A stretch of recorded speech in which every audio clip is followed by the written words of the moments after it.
Hey everybody, it's your girl Bondy Blue, and I want you to check out Bondy's Boutique and get some of my merch, y'all. I've added some new things like my mermaid cups and the mermaid tees, and also the Shake Them Tits mugs. All right, you asked for it and you got it. Check out Bondy's merch at Bondy's Boutique.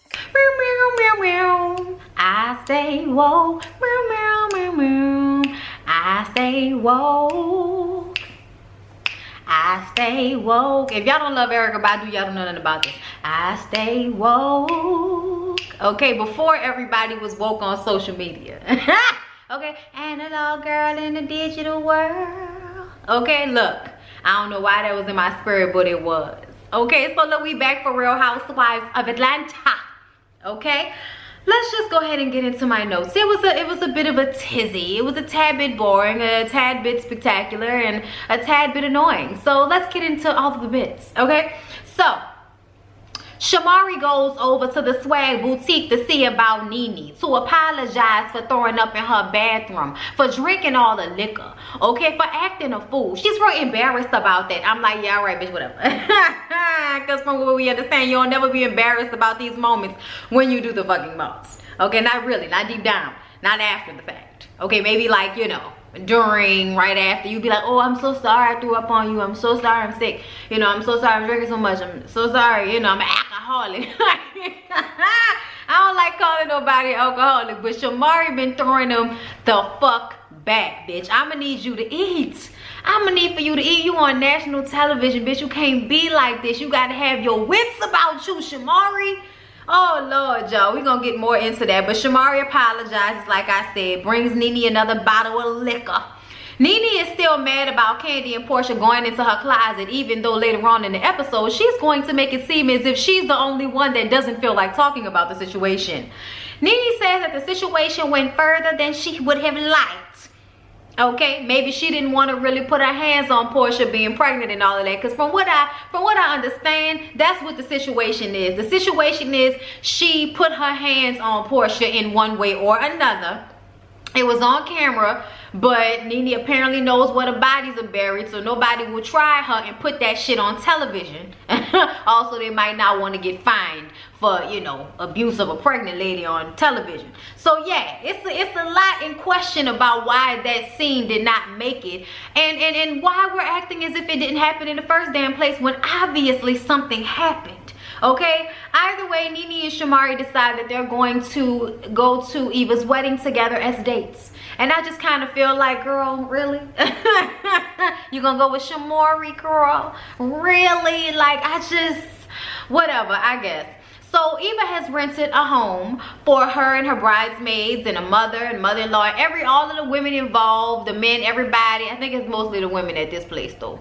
I feel like, yeah, no, it's only the women at this place. It's this beautiful home that she got, all of this room so everybody can get their hair and makeup and nails and whatever else they need done before the wedding.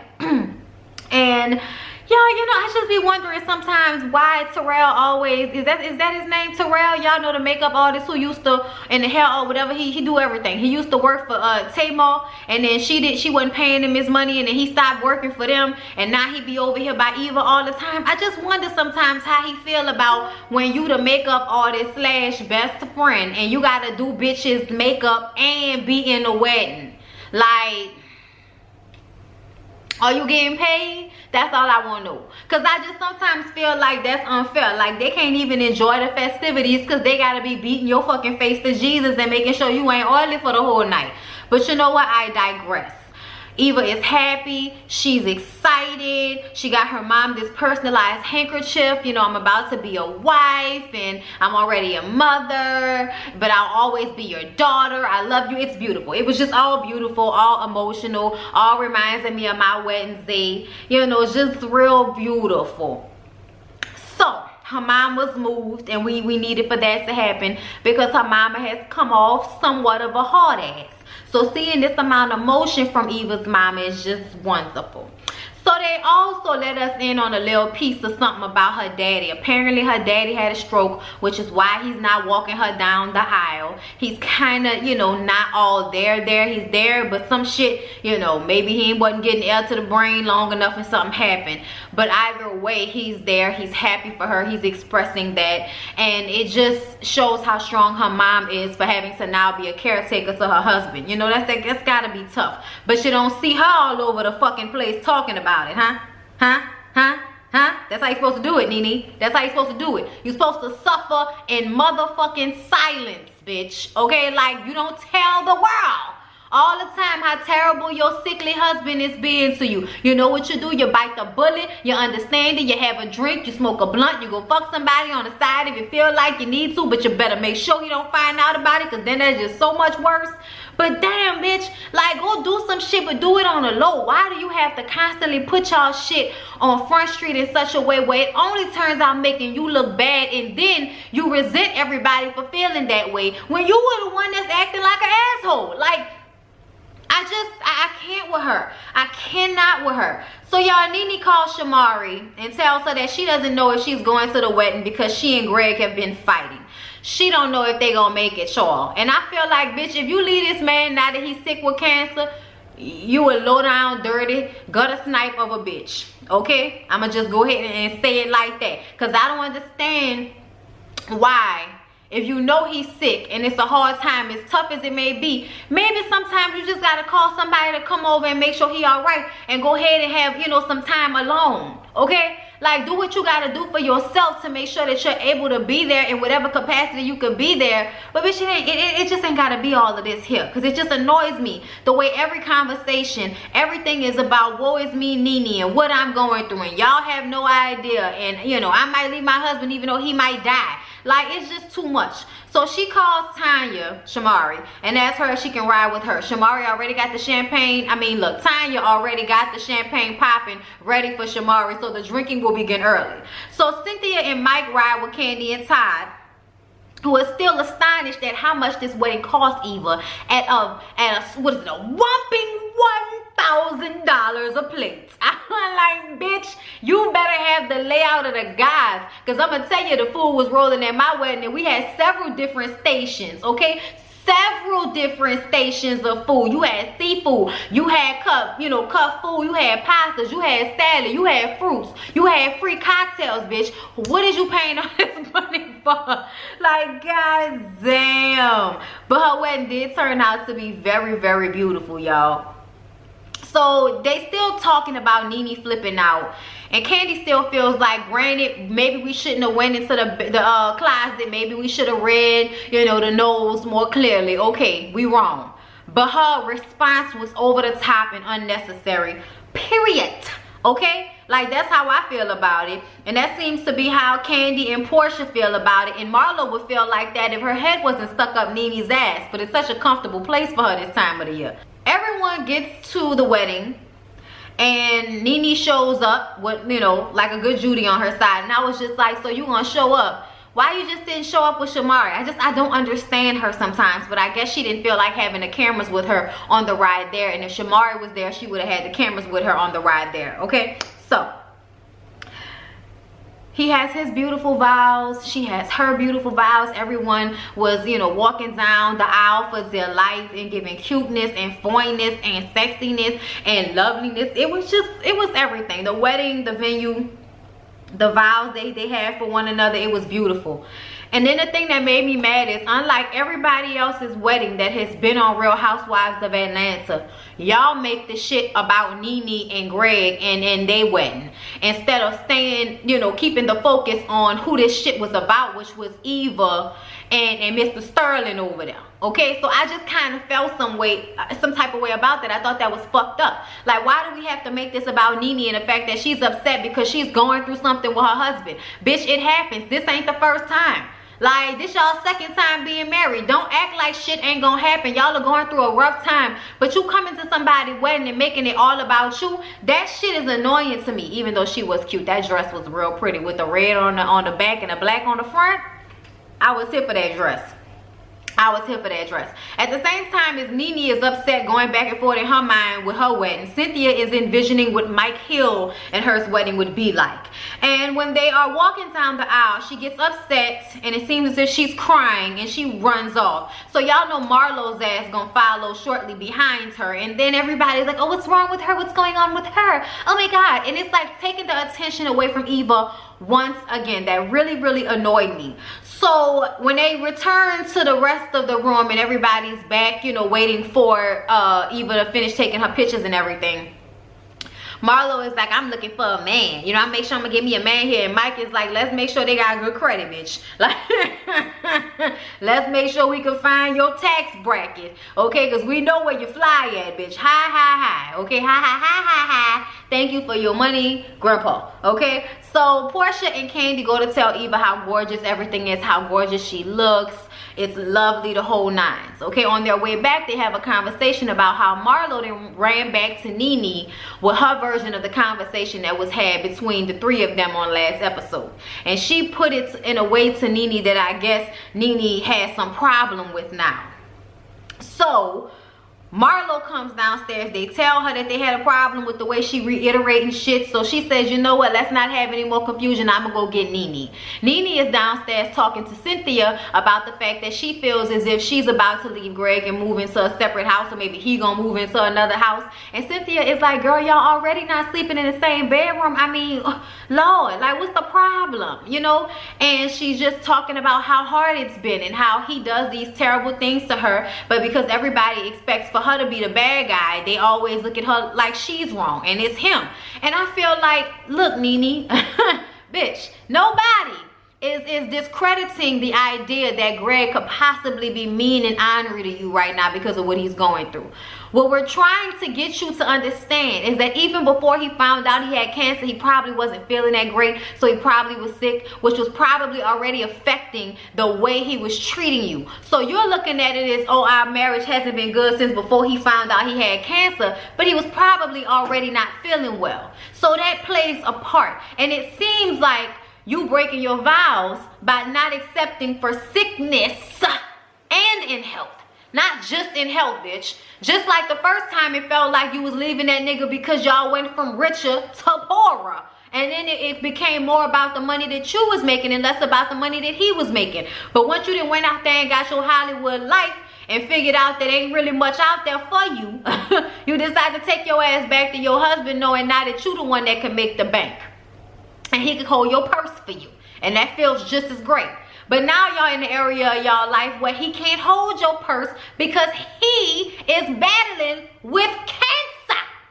And instead of you being understanding to that and stop taking everything like, you know, it's a hit to your ego every time he says something and you don't like it just seems that you are being insensitive, regardless to the fact that you are going through a tough time right now. Everybody else that seems to go through this, for the most part, can hold their head without always putting their partner on blast for what they're going through.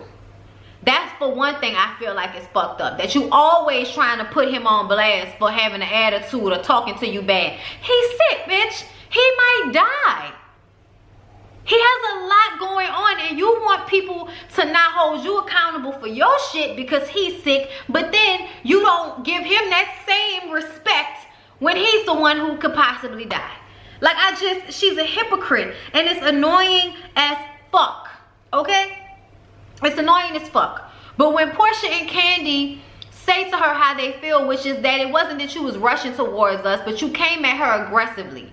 And it just seemed like it was unnecessary and uncalled for. And Portia is like, well, I just feel like what you did was wrong. Like, I just feel like the way you handled it, it was wrong. And it was wrong. And that does not negate the fact that they were wrong for going into your closet when you had previously asked them over and over again not to. But in the moment, when you got Marlo, oh, y'all go ahead and look at the closet. Like, all of that shit, like, let's take all of that into account. When most people are in situations like this, we've been drinking all fucking day. Like, I'm not really on the sharpness with realizing that this is a real problem. And then when it is a real problem and I'm apologetic, she still wants to threaten to beat my ass next time she see me. It just seems, you know, putting her hands on a pregnant lady about somebody seeing some old luggage in a fucking corner. Like, that's That's just ridiculous to me. And then to use what's going on with Greg as an excuse for what you did, I don't like that. And I just feel like we know that she hit or did something physical with Portia. Like, we know she did. Nene tells the girls, why can't y'all just support me? Why can't y'all just rally around me? Why can't y'all just support me? And, you know, she's getting emotional, and Portia doesn't want beef with her anymore. So Portia is like, look, I'm good, she's good. I want to be there for you, but you have to let me be there for you. How do I be there for you? Help me. Tell me what to do. What do you need from me? And she starts crying and shit, and she's all emotional, and then everybody, you know, runs around her and, you know, is rallying around her like she asked y'all motherfuckers to do. And then, you know, Portia is down on her knees. I'm so sorry, Nene. And Candy is like, oh my God, I feel like an asshole, blah, blah, blah. And I'm like, even though in the moment, when you look at what she's going through, you do want people to be there for you, but you should not have to bully people to be there for you. And I feel like that's what this is. I'm gonna act a fool, I'm gonna overreact, I'm gonna be a fucking monster for a second. You know, granted, I'm going through something, but I'm gonna do the most. And then when people try to hold me accountable for a sliver of what the fuck I've done so far, I'm going to cry and then pull this shit all the way in. And then they're going to rally around me, which is what I wanted from the very beginning. I'm playing chess, bitch.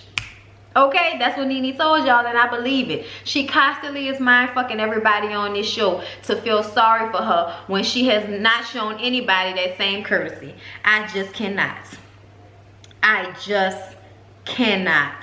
Okay, meanwhile, on the other side of the venue, Mike Hill is telling everybody that when next time he get married, he gonna make sure it's the person he want to be with forever. And you know, he want to spend the rest of his life with Cynthia. And they like, so you gonna do it? I ain't like, man, nah. I missed it, but they was laughing and shit. So I'm like, I mean, I don't know.